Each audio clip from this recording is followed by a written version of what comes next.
বিয়ে বাড়ির মেনুতে আমি কিছু আইটেম রাখতে বলেছিলাম, সেগুলো এখনো তৈরি হয়নি কেন? প্রথমে লুচির সাথে গাঁজার পাতার চাটনি দিতে হবে, আর বিমলের বিরিয়ানিটা যেন থাকে, এটা মাস্ট। What is this? এখনো এতগুলো বিড়ি প্যাকেটে পড়তে বাকি আছে? বরযাত্রীরা কি খালি মুখে ঢুকবে? তাড়াতাড়ি যান।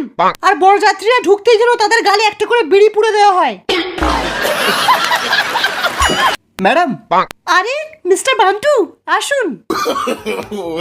বসুন। কি খাবেন, বিমল না বিড়ি? না না, কিচ্ছু খাবো না। আজকে আমার বাবার বিয়ে। Congratulation congratulation. আচ্ছা ম্যাডাম, আপনার কি নাক বন্ধ? নাক বন্ধ কেন? আমি এক্ষুনি পায়খানা করে ছুটি এসেছি, তবুও আপনি আমার গন্ধ হাতটা এতক্ষণ ধরে ধরে আছেন। ওয়ে স্যার, আমার খুব জোরে পায়খানা পেয়েছে। বাবারে, কে রে? আয় দাঁড়া সানি দেওয়াল, আমাকে একটা বিড়ি দিয়ে যা। আমাকে যেতে দাও প্লিজ, আমার কাছে একটাই বিড়ি আছে, ওটা না নিয়ে গেলে আমি পায়খানা করতে পারবো না। ও মিথ্যা কথা বলছে। আমি একটু আগে ওকে দোকান থেকে 1 বান্ডিল বিড়ি কিনতে দেখেছি। যতক্ষণ না বিড়ি পাবো ততক্ষণ তোকে হাঁকতে দেবো না। খুব কষ্ট যে বলো, শোনা গো আমার। ও মিথ্যা কথা বলছে স্যার। দেখুন, বিড়ি না খেলে আমার হাগা বেরোয় না। আমি কথা দিচ্ছি, পায়খানা করে এসেই তোমাদেরকে 2টো বিড়ির প্যাকেট কিনে দেবো। বাবারে, বেরিয়ে গেল রে।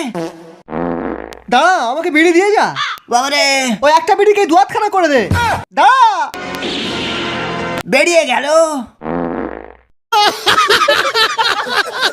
সব ঢ্যামনার দল, এই প্রশ্নের উত্তরটা লেখো। যদি কোনো ব্যক্তি একটি বিমল কিনে তাতে জর্দা না মিশিয়েই খেয়ে নেয়, তাহলে সেই ব্যক্তিটির জীবন বাঁশ হবে কি হবে না? তাড়াতাড়ি এর উত্তরটা বলো। যে সঠিক বলবে সে আমার মেয়েকে নিয়ে পার্কে যাবে। স্যার যা শালা, একটা মেয়েকে কতজন নিয়ে যাবে? হ্যাঁ মদন, তোর খাতাটা দেখা। সে যদি বিমলে জর্দা না মিশিয়ে খায় তাহলে তাকে সুইট সুপারি খাওয়া উচিত। সাবাস, একদম সঠিক উত্তর দিয়েছিস। সত্যি স্যার? আজকের বনভিটার জায়গায় গাঁজা খেয়েছিস নাকি?